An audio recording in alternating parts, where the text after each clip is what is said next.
आइए सुनते हैं धरती ऊपर स्वर्ग लेखक जगत गुरु रामपाल जी महाराज पाठ एक। हे मानव, पर अनमोल वचन, बनेगा धरती ऊपर स्वर्ग।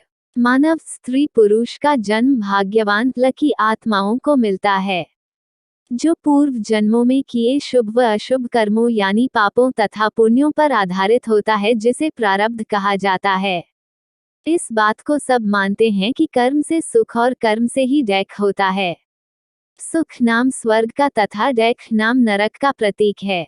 जिस घर में सुख है, सब कहते हैं कि आपका घर तो स्वर्ग है। जहां डैक होता है तो कहते हैं कि उनका घर तो नरक बना है। सर्वप्रथम उन दुखों पर प्रकाश डालता हूं जो हमने अपने अनावश्यक रीति रिवाजों के कारण स्वयं लाद रखा है तथा नशे के आदी होकर घर नरक बना रखा है, जो प्रारब्ध में नहीं होता।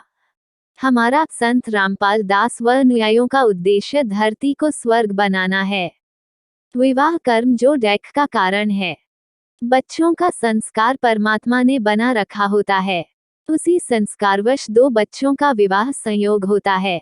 ये प्रारब्ध में निर्धारित होता है। इस कार्यक्रम में जो समाज में रीति रिवाज बना रखी हैं, वे इस प्रकार हैं। 1. दहेज देना व लेना। 2.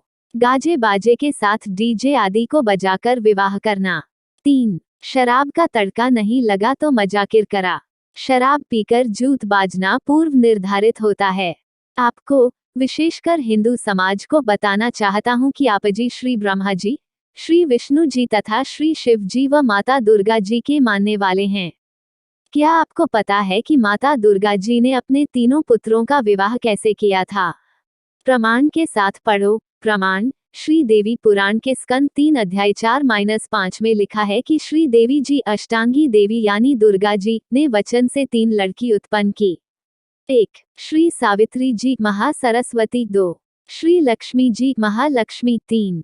श्री पार्वती जी महाकाली गौरी। श्री ब्रह्मा जी को बुलाया तथा कहा, बेटा, इस लड़की का नाम सावित्री है, इसे अपनी पत्नी रूप में रख जाओ, अपना घर बसाओ।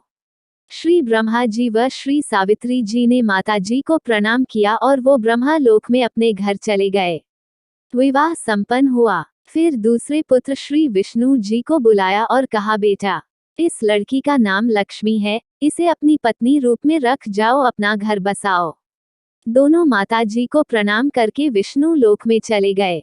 विवाह संपन्न हुआ। फिर तीसरे पुत्र श्री शिव जी को बुलाया तथा कहा, बेटा, इस लड़की का नाम पार्वती उमा है, इसे अपनी पत्नी रूप में रख जाओ, अपना घर बसाओ। दोनों ने माता जी को प्रणाम किया और शिवलोक में चले गए। विवाह संपन्न हुआ। आओ विचार करें, न बाराती थे, न भाती थे, न कढ़ाई चढ़ाई, न मिठाई बनाई, बाजे न डीजे बजा, न दहेज दिया न लिया। वर्तमान में हिंदू समाज विवाह कैसे होता है, ये बताने की आवश्यकता नहीं, क्योंकि आप सब जानते हैं। क्या हम ब्रह्मा जी, विष्णु जी तथा शिव जी से भी बड़े हो गए, जो व्यर्थ की रीति रिवाज बनाकर बोझ लाद लिया? अध्यात्म की दृष्टि से देखें, इस संसार में एक क्षण का भरोसा नहीं, कब क्या घटना घट जाए। हम इस बात को मध्य नजर रखकर अपना जीवन जीते हैं तथा शास्त्रों के अनुसार धार्मिक व सामाजिक क्रिया करते हैं।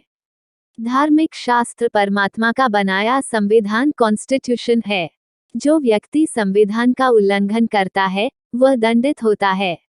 उसे न सुख प्राप्त होता है, न कार्य सिद्ध होते हैं, न उसका मोक्ष गति होता है। प्रमाण, गीता अध्याय 16 श्लोक 23-24 में है।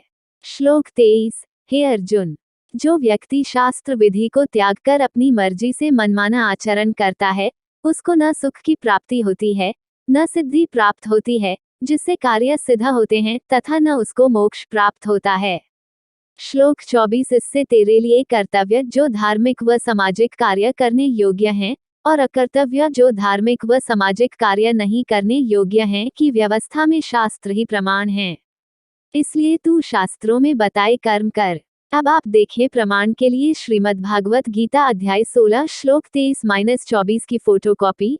गीता अध्याय 16 श्लोक 23 की फोटोकॉपी। जो पुरुष यह शास्त्रविधि को यह शास्त्रविधिम उत्सृज्य वर्ते कामकार्ता न स सिद्धिम अवाप्नोति न सुखम न पराम गतिम। 23 और सिद्धिम सिद्धि को अवाप्नोति प्राप्त होता है। उत्सृज्य त्याग कर न काम करता अपनी इच्छा से मनमाना आचरण करता है।